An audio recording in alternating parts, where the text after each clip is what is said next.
Que alegria estarmos aqui em mais este culto dos casais com o tema mutualidade no casamento.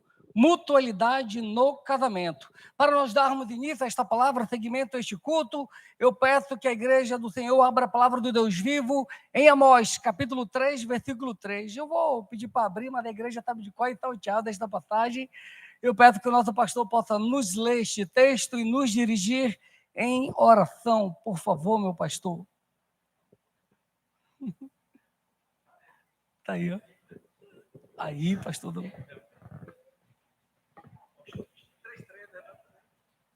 Glória a Deus. Boa noite a todos. Amós 3:3. Andarão dois juntos, se não estiverem de acordo? Andarão dois juntos, se entre eles não houver acordo? Deus vivo, muito obrigado, Pai, pela tua palavra que agora nos será ministrada pelo nosso presbítero Luciano Gonçalves, já devidamente ungido pelo teu Espírito Santo.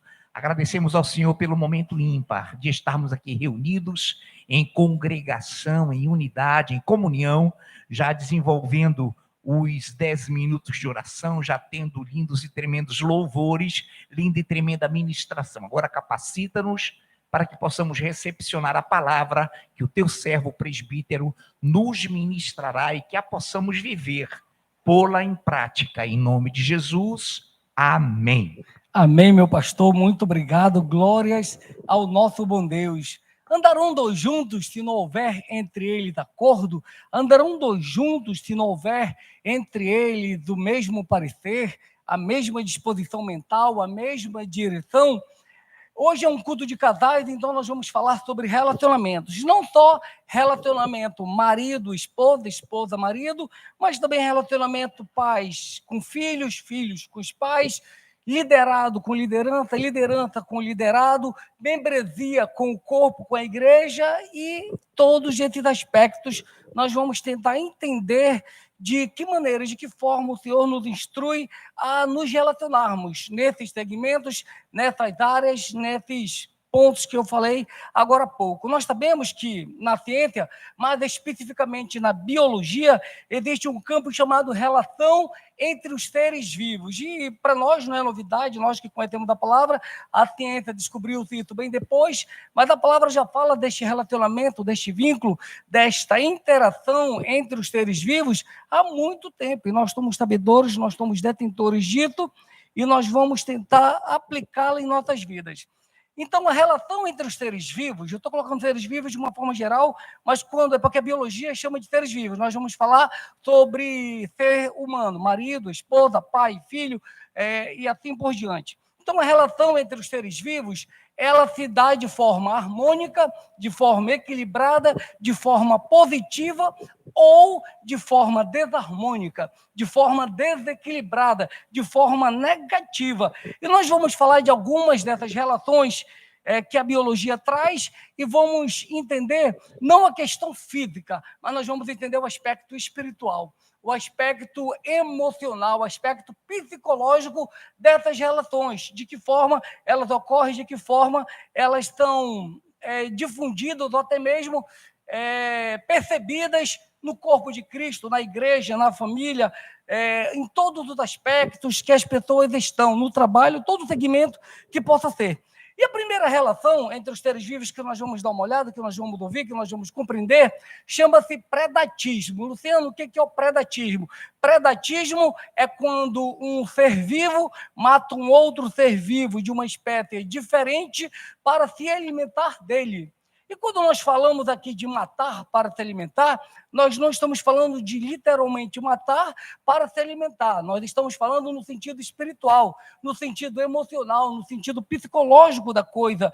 Então, o predatismo ocorre, por exemplo, quando um marido, por exemplo, mata emocionalmente a sua esposa, mata psicologicamente a tua esposa, ou até mesmo espiritualmente a tua esposa, e se alimenta daquilo, se nutre daquilo, se satisfaz com aquilo, tem prazer naquilo, tem deleite naquilo. Então, o predatismo, ele ocorre desta forma. 1 Pedro 5,8, vamos ler aqui rapidinho. 1 Pedro, capítulo 5, versículo 8. Caso vocês queiram, apenas acompanhem a leitura que já está marcada aqui no meu. Versículo 8: sede sóbrios e vigilantes. O diabo, vosso adversário, anda em derredor, como leão, procurando alguém para devorar. Então, ele traz aqui o exemplo do leão como esse predador. E pega o diabo e traz ele como essa referência daquele que está ao nosso derredor, uma vez que ao nosso redor tem anjos que nos guardam, que estão sob a orientação de Deus para nos guardar, para nos proteger, para exercer sobre nós uma ação divina, mas ao nosso derredor, externamente, existe o diabo, que como leão, como um predador, ele está ao derredor tentando nos matar. Então, essa linguagem, esse termo predatismo, traz isso. Aquele predador, aquele que tenta buscar aquela pessoa, que tenta ir de encontro a ela para devorar, para matar, para devorar. E nós temos que ter essa atenção no nosso relacionamento, seja marido, esposa, pai, filho, seja membresia, liderança, liderados, para que nós não estejamos executando isso, exercendo isso, praticando esse predatismo no meio da igreja.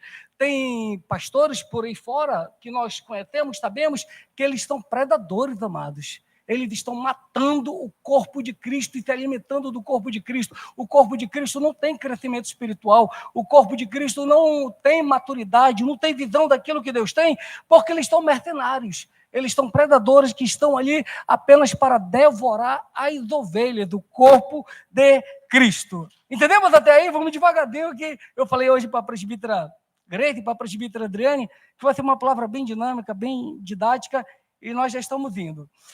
A segunda relação entre seres vivos que nós vamos falar é o canibalismo. Poxa, Luciano, o canibalismo não é muito parecido com o predatismo? Sim, só que no predatismo você mata um ser vivo de uma espécie diferente. Por exemplo, o leão não mata leão. Leão mata zebra, mata búfalo, mata boi, leão não mata leão. Onça não mata onça para se alimentar. Vocês estão entendendo? Isso ocorre no canibalismo, é quando mata alguém da mesma espécie. E trazendo isso no sentido espiritual, Luciano, da coisa. Como é que é isso? É quando alguém fere, mata o seu próximo mais próximo. É quando alguém fere aquela pessoa que é mais apegada a ela, que está apegada à sua alma. É quando você fere alguém que tem intimidade contigo. É quando você fere alguém que caminha contigo. É como uma esposa que fere o marido, que mata o marido, entendeu? Para se alimentar dele. Existe até uma expressão, lembrei da esposa, lembrei dessa expressão, a chamada viúva negra, aquela aranha que após copular com o macho, ela o mata e o come, se alimenta dele. Então isso chama-se canibalismo. Luciano, existe canibalismo literal? Existe. Algumas tribos bem distantes na África ainda praticam o canibalismo. Parece brincadeira, mas existe. Eles ainda exercem, executam isto. Mas nós estamos nos referindo a essa questão de espiritualidade, de emocional, de psicológico. Então, tem pessoas que são canibalizadas, olha esse termo, existe, eu acabei de falar. Tem pessoas que são canibalizadas pelas outras pessoas, pela aquela pessoa que está junto de si, uma pessoa próxima, uma pessoa de sua intimidade, uma pessoa de sua confiança. Então, quando isso ocorre, essa pessoa está exercendo esse canibalismo, seja emocional, seja psicológico, seja espiritual, na vida desta pessoa. A terceira relação que nós vamos falar, que nós vamos tratar, é o parasitismo. Isso eu já preguei em 2019 a respeito disso, a respeito do parasitismo. O que é o parasitismo? É a relação entre um parasita e um hospedeiro, entre um agressor e uma vítima. E essa relação, ela só se finda em dois momentos. Ou quando o parasita mata o hospedeiro, suga tudo do hospedeiro, deixa ele sem nada, sem vida, o parasita larga esse hospedeiro e vai atrás de outro hospedeiro, atrás de outra vítima. Ou quando esse hospedeiro decide retirar aquele parasita da sua vida, meus amados. É dessa forma que a gente pode encerrar o processo de parasitismo. Então, o que é o parasita? São aquelas pessoas, vamos pegar um contexto de igreja, para a gente tentar trazer o entendimento. São aquelas pessoas que vêm quando podem na igreja, estão vendo outra por aqui, não oferece uma adoração a Deus, não oferece um coração contrito a Deus, não oferece rendição ao Senhor, como Ele é digno, como Ele merece, mas quer as benesses do culto, quer desfrutar daquilo que a igreja oferece, quer desfrutar, por exemplo, da casa da provisão. Eu estou pegando exemplo de igreja, a gente podia pegar exemplo de marido, mulher, pais, filhos. Então, isso é exemplo de parasitismo, de pessoas que elas estão preocupadas com aquilo que elas podem receber, não com aquilo que elas podem ofertar, não com aquilo que elas têm para dar. Então, isto é o parasitismo. Existe, então, essa relação entre o agressor e a vítima, entre o agressor e o hospedeiro. A terceira relação que nós vamos citar aqui, entre seres vivos, chama-se competição. Luciano, o que é isso? O nome já explica bem. É quando há competição entre esses seres vivos. É quando há uma disputa, é quando há um litígio, é quando eles estão disputando entre si. 1 Coríntios, não precisa abrir, capítulo 1, versículo 11, Paulo fala o seguinte: olha, eu recebi informação da irmã Chloe de que está havendo disputa entre vocês, de que está havendo contenda, de que está havendo uma competição no meio da igreja. E não é isso que Deus quer. Deus quer que nós venhamos andar todos com a mesma visão, todos com a mesma direção, todos com o mesmo parecer. É isso que o Senhor quer. Ele não quer. Para você ter ideia, amados, existe competição dentro de famílias, dentro de casas. Existe competição entre a filha e a mãe para ver quem vai ter a atenção do pai. Vocês estão entendendo? Isso é uma competição dentro de uma família. Existe a competição entre o pai e o filho para ver quem vai ter a atenção da mãe. Então, isso não pode acontecer. Eu estou pegando exemplos de família, exemplos de igreja, para a gente entender todo este posicionamento. Então, essa competição, essa disputa, ela não deve haver. Nós devemos andar unidos, com a mesma visão, com a mesma disposição mental e o mesmo parecer em todos os segmentos de nossa vida, seja no relacionamento, seja na igreja, seja na família, seja no trabalho, onde quer que estejamos. A quinta relação entre os seres vivos, só um minutinho, é o comensalismo. Luciano, o que é o comensalismo? O comensalismo é quando uma parte ela é beneficiada e a outra não é prejudicada. Eu vou repetir. O comensalismo é quando uma parte é beneficiada, mas a outra não é prejudicada. Aí as pessoas podem falar: poxa, Luciano, então o comensalismo ele é bom, ele é algo legal, porque eu sou beneficiado e eu não causei prejuízo para ninguém. Não é bem assim. O ideal é que ambas as partes sejam beneficiadas, ambas as partes desfrutem disso. Imaginemos no relacionamento marido e mulher, no comensalismo, é como se, quando eles estivessem no seu momento de intimidade, só um lado tivesse deleite. Vocês estão entendendo? Seria isso é uma espécie de comensalismo. Então, não é isso que o Senhor quer para nós, não é isso que Ele tem como plano de fundo, não é isso que Ele quer para nossas vidas. E a sexta relação entre os seres humanos é justamente o nosso tema, mutualismo. E é nele que nós vamos nos focar, é nele que nós vamos abrir nossa mente, é nesta relação que nós vamos nos aprofundar. Sim, Luciano? E o que é o mutualismo? Mutualismo é quando ambas as partes estão beneficiadas, é quando os dois lados estão beneficiados. Então, no mutualismo, existe a cooperação, a operação a operação junta, a operação dos dois, a operação de todos os envolvidos. No mutualismo, existe uma chamada relação harmônica, uma relação equilibrada, uma relação positiva, é uma via de mão dupla, é algo recíproco, é algo mútuo, é algo que vai e que vem. E nós vamos ler Efésios capítulo 4, agora você vai abrir comigo a palavra do Deus vivo, versículos 15 e 16. Efésios capítulo 4, versículos 15 e 16. Até aí nós entendemos, igreja? Eita glória, eita Deus. Temos predador aqui? Não. Canibal? Não. Parasita? Não. Competidor? Não. Comentarista? Também não. Nós temos mutualidade, irmãos, mútuos aqui. Amém? capítulo 4, versículos 15 e 16, diz o seguinte: mas seguindo a verdade em amor, cresçamos em tudo naquele que é a cabeça. Quem é a cabeça? Cristo. De quem? A cabeça de quem? Todo o corpo, bem ajustado e consolidado pelo auxílio de toda junta, segundo o quê? A justa cooperação de cada parte, efetua o seu próprio aumento para edificação de si mesmo em amor. Então é nesta cooperação que nós temos como membros do corpo de Cristo que nós vamos crescer, que nós vamos amadurecer, que nós vamos aumentar. Então existe a necessidade, nós precisamos ter cooperadores uns dos outros. Quando nós cooperamos, seja com o corpo de Cristo, seja na nossa casa, em família, seja onde quer que estejamos, nós estamos realizando o nosso crescimento, o nosso aumento, nós estamos realizando o nosso aperfeiçoamento em Cristo, no cabeça, naquele que nos direciona, naquele que nos dá direção em tudo aquilo que nós vamos fazer.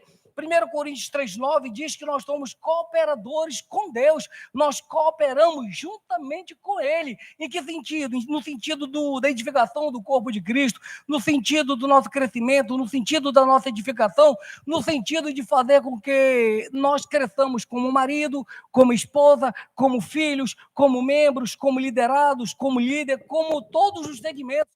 Então, isso é feito pelo Senhor, que é o cabeça, através da nossa cooperação, da justa cooperação do corpo de Cristo. Amém, igreja? Está aí? Glória ao nosso Deus. E o mutualismo ele tem três formas. Existe o mutualismo trófico, o mutualismo dispersivo e o mutualismo defensivo. Vou repetir. Mutualismo trófico, dispersivo e defensivo. Nós vamos falar dos três. Mas antes de falar dos três, nós vamos abrir um parêntese rapidinho aqui e nós vamos falar sobre as linguagens do amor. Porque a gente compreendendo a linguagem do amor, quase toda a igreja sabe, já teve essa palavra, já teve esse entendimento, para facilitar você compreender esses tipos de mutualismo. Então, as linguagens do amor. Luciano, o que é linguagem do amor? Linguagem do amor é a forma como a pessoa se sente amada. É a forma como a pessoa se sente amada, não só pelo marido, pela esposa, mas pelo filho, pelo pai, pelo liderado, pelo líder, pela igreja como um todo. Então, isto é a chamada linguagem do amor. É a forma como a pessoa se sente, gosta, sente-se valorizada e amada. Então, pode colocar, dona Greta, por gentileza. São 5 a linguagem do amor. Tempo de qualidade é uma das 5 linguagens do amor. Luciano, o que é tempo de qualidade? O nome diz, nós darmos àquela pessoa o tempo de qualidade. É quando uma pessoa se sente amada, quando ela recebe o tempo de qualidade como linguagem do amor. Isso é pessoal de cada pessoa. Eu não posso dizer qual é a sua linguagem do amor. Você sabe qual é a sua linguagem do amor. Por exemplo, tempo de qualidade não é a minha linguagem do amor. Não é a minha linguagem do amor, mas é a linguagem do amor da minha esposa. Vocês estão entendendo?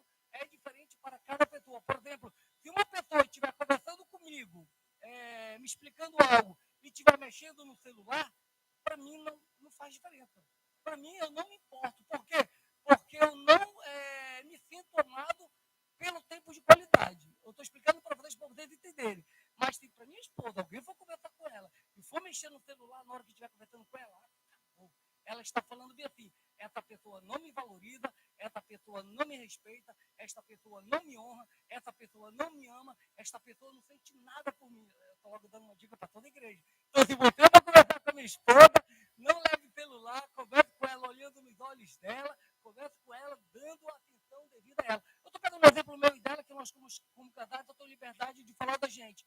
Então é isso, o tempo de qualidade é justamente isso. É você estar com a pessoa estando. É você estar com aquela pessoa, bem, eu vou agora sentar aqui com o Christian para nós conversarmos, e o Christian, ele sente-se amado pelo tempo de qualidade. Então, eu vou conversar com o Christian, vou pegar na mão dele, vou olhar nos olhos dele, vou dar ouvido a ele, vou dar atenção a ele, ele vai falar, poxa, o tio Lu me ama mesmo. Mamãe, eu conversei 30 segundos com o tio Lu, mas ele me deu uma atenção, mamãe, que meus colegas da escola, do trabalho, de outro lugar, falam comigo 20 minutos e parece que não foi nada. Mas aquilo ali valeu. Vocês estão entendendo?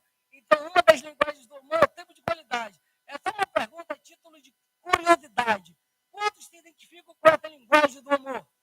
1, 2, 3, 4, 7, 8, 9, Hoje tem bastante gente, glória a Deus.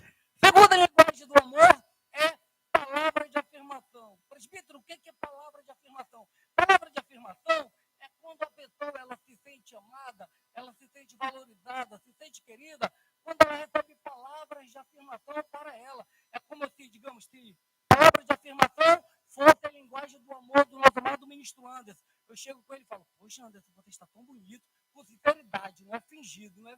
A pessoa, ela sabe quando... A igreja está rindo.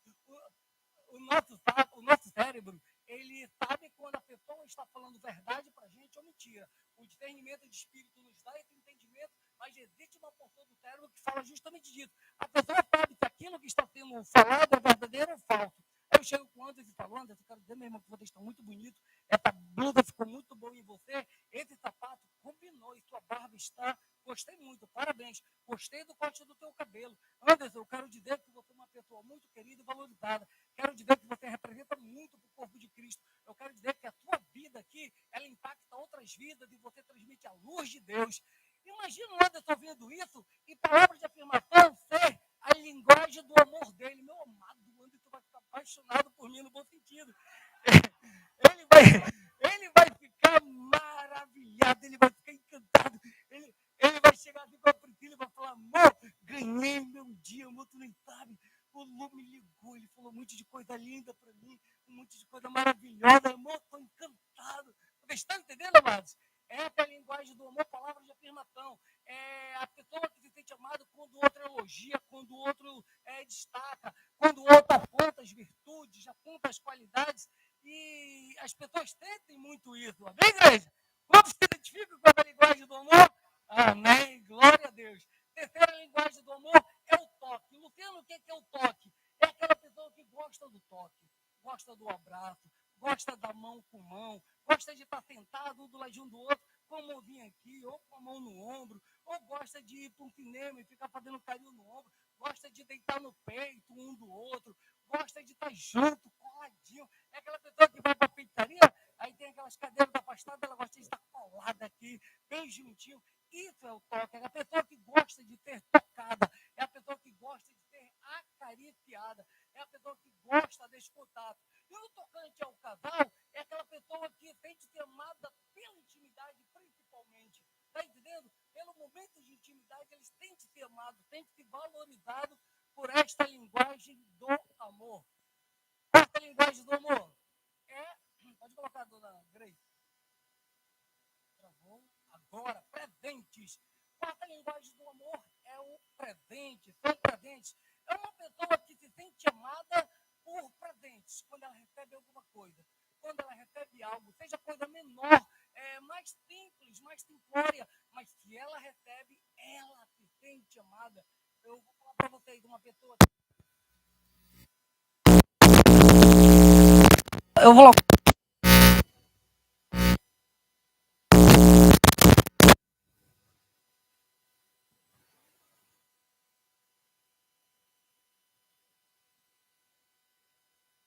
Um ranking. Todos nós temos as 5 linguagens do amor em nós. Só que nós temos uma que é a nossa primeira, a prioridade, depois a segunda, a terceira, a quarta, a quinta. Então a pessoa se sente amado de todas essas 5 formas. Só que alguma outra é aquela que se destaca, é aquela que a pessoa se sente mais amada. Então esse daí é a pessoa do presente, aquela pessoa que ganha um presente, uma lembrancinha, qualquer coisa, ela se sente amada. Vou falar para vocês, eu posso, né? Eu acho que não vou falar. O meu filho, linguagem do amor do Lucas, presente. Amado, qualquer coisa, seja um lápis, seja um bombom, seja um chinelo, seja uma caneca, o que você dá para ele, esse menino se sente extremamente amado. Quer falar, assim, Lucas, eu te amo? Dê qualquer coisa para ele. Pode ser mais simples do mundo. Essa é a linguagem do amor prioritária dele. É a número 1. Então, nele, é isso aí. Amém, amados? Receber presente. Seja qualquer coisa, a pessoa se sente amada através disso. E a quinta linguagem do amor é serviços. Luciano, o que é serviços? É quando você faz alguma coisa para alguém. É quando você presta qualquer serviço para outra pessoa e essa pessoa se sente amada. Digamos, eu chego com o Christian e eu levo um copo com água para o Christian. O Christian, poxa, obrigado, muito obrigado mesmo. O Christian está aqui, aí o Christian vai levar essas cadeiras lá para trás, eu vou, ajudo o Christian. Ele, puxa, tu está me ajudando, eu estou me sentindo amado. Por quê? Porque esse fato de eu estar servindo ele, de eu estar ajudando ele, de eu estar fazendo algo para ele, mostra com que ele se sinta amado. Amém, igreja? Então, esta é a linguagem do amor, estou pegando um exemplo do nosso Cristo. Então, esta é uma das linguagens do amor, é a pessoa que sente ser amada pelos serviços que recebe, por aquilo que as pessoas fazem para ele. Então, cada um de nós pegamos essas 5 linguagens e podemos verificar assim, poxa, qual é o meu ranking? Qual é a minha linguagem do amor prioritária, a secundária, a terceira, a quarta, a quinta? Qual é o meu ranking de linguagens do amor? Eu coloquei essa ordem aí de tempo de qualidade, palavras de afirmação, toque, presente de serviço, porque essa é a ordem da minha esposa. Eu falei, eu vou usar a ordem dela, que eu conheço bem, sei como é que é a lista de prioridade dela, e eu uso. A minha ordem não é igual a dela, a minha é muito diferente da dela, ela me conhece, ela sabe qual é a minha linguagem do amor. Por que eu falei da linguagem do amor? Porque agora nós vamos voltar para o mutualismo. E nós vamos falar desses 3 tipos de mutualismo. O mutualismo trófico, o mutualismo, vou falar primeiro do defensivo, e o mutualismo dispersivo. O que é o mutualismo trófico, Luciano? É quando uma pessoa supre a outra naquilo que a outra precisa e vice-versa. Isso é mutualismo. Lembra que no mutualismo é uma via de mão dupla, é mútuo, existe a cooperação. E no trófico é assim, o Anderson, ele se sente amado com presente. Eu me sinto amado com tempo de qualidade. Eu vou dar presente para o Anderson vai me dar tempo de qualidade.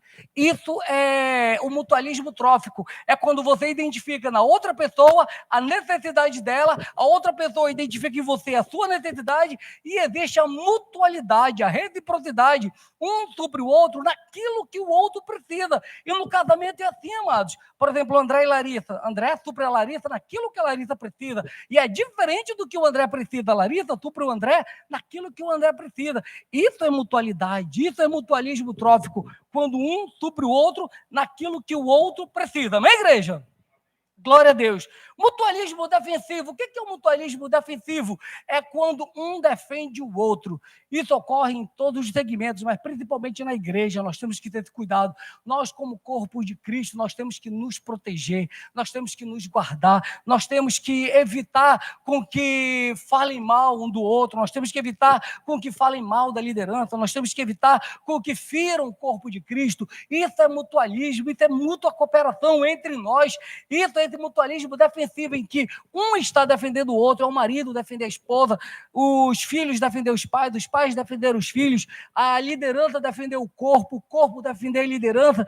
Isso é o mutualismo defensivo, é quando um defende o outro, é quando nós temos esse zelo, esse cuidado.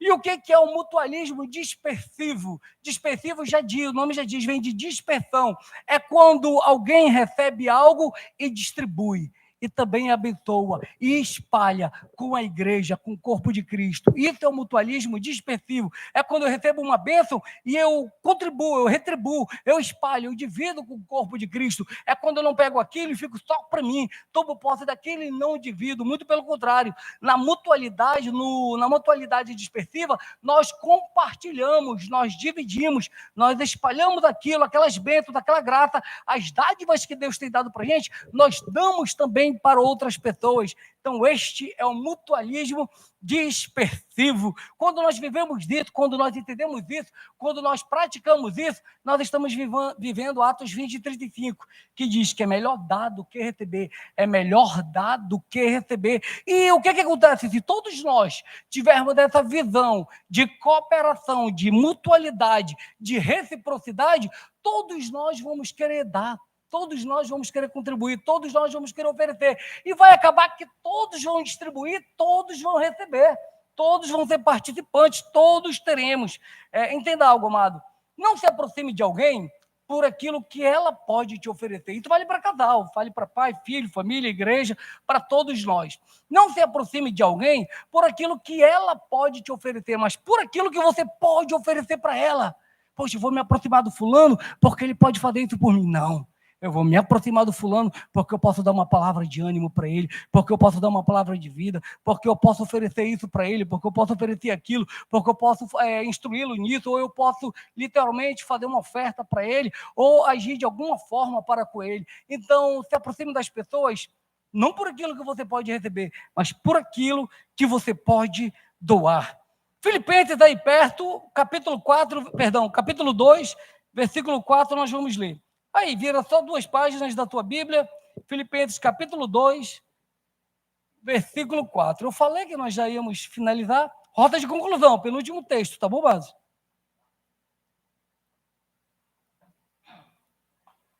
Filipenses capítulo 2, versículo 4. Não tenha cada um em vista o que é propriamente seu, senão também cada qual o que é do outro. Não tem em vista aquilo que é propriamente seu, senão também cada qual aquilo que é do outro. É isso, amados. Eu não vou olhar para o meu umbigo, não vou olhar para aquilo que é propriamente meu. Eu não vou preocupar-me apenas comigo, não. Eu vou preocupar com o corpo de Cristo, eu vou preocupar com o meu irmão, eu vou preocupar-me com a igreja, eu vou preocupar-me com o que eu posso fazer pela minha esposa. A minha esposa vai preocupar-se com o que ela pode fazer por mim, o pai pelo filho, o filho pelo pai, e a igreja como um todo. Quando nós entendemos que a visão do outro, o ponto de vista do outro, o parecer do outro é tão importante quanto o nosso, aí há crescimento, aí há bênção, aí há cooperação, aí há mútua cooperação para o corpo de Cristo. E é isso que Deus quer para cada um de nós, em nome do Senhor Jesus. Já peço que o Ministério de Louvor venha. E a igreja fique de pé para, junto comigo, nós lermos Hebreus capítulo 13, versículo 16. A igreja fique de pé para ler comigo Hebreus capítulo 13, versículo 16. Glórias ao nosso bom Deus. Amém, igreja? Hebreus capítulo 13, versículo 16, eu posso ler? Não negligencieis igualmente a prática do bem e a mútua cooperação, pois tais sacrifícios Deus te compraz, pois com tais sacrifícios Deus te compraz. Luciano, presbítero, que sacrifício Deus te compraz? A mútua cooperação e a prática do bem. Quando nós somos cooperadores mútuos um do outro, quando nós temos essa mutualidade em nossas vidas e nós praticamos o bem, nós estamos realizando sacrifício de amor, sacrifício, e Deus te agrada disso, Deus fica contente com isso, e Deus te glorifica com isso. Muito obrigado, aplaudamos o Rei Jesus, e eu peço uma oração com o nosso amado pastor Afrânio, em nome de Jesus. Muito obrigado, Deus, por tua palavra vinda do trono. Recebemos com interesse no nosso coração. Como é bom adorar, como é bom relembrar as 5 linguagens do amor, como é bom absorver, Pai, essa mensagem gloriosa que colocaste no coração do teu servo, presbítero Luciano Gonçalves. Queremos vivê-la, queremos praticá-la em nome de Jesus. Amém.